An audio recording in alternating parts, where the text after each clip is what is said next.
So it seems like the quiet part and the loud part are just the same part now. Here's what the US government is doing about Venezuela right now. Currently, there's an ongoing meeting with oil executives at the White House.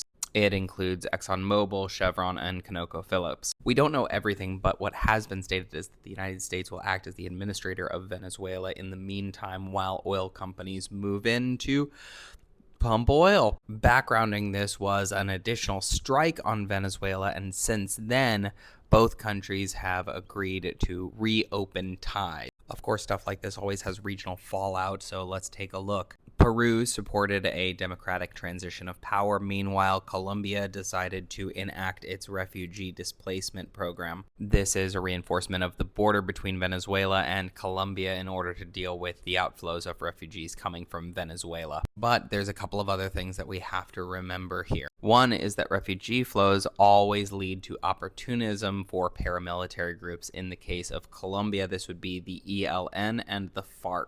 Refugees need money, housing, and food, and because of this, become easy prey for organized crime groups and paramilitary organizations. Essentially, they can gain new recruits at a discount. The other thing is, it appears the United States is going to be working with the government of Delcy Rodriguez, which is the former government of Maduro and Hugo Chavez. So it wasn't really as much regime change as it was person change. Thus far, the Rodriguez government has promised loyalty to the Trump administration. However, there are outliers here that we should be concerned with. Diosdado Cabello still remains in charge of the Venezuelan military, and it remains unclear if they will completely stand down in the face of the new Rodriguez government. The other confounding factor here is that there are local militias, colectivos, and organized crime/paramilitary groups, again, like the FARC and the ELN. This appears to be a clear case of prioritizing stability over democracy and ensuring that government can pave the way for the interests of private businesses. If there is another read on this situation, I would love to hear it. Please let me know in the comments below.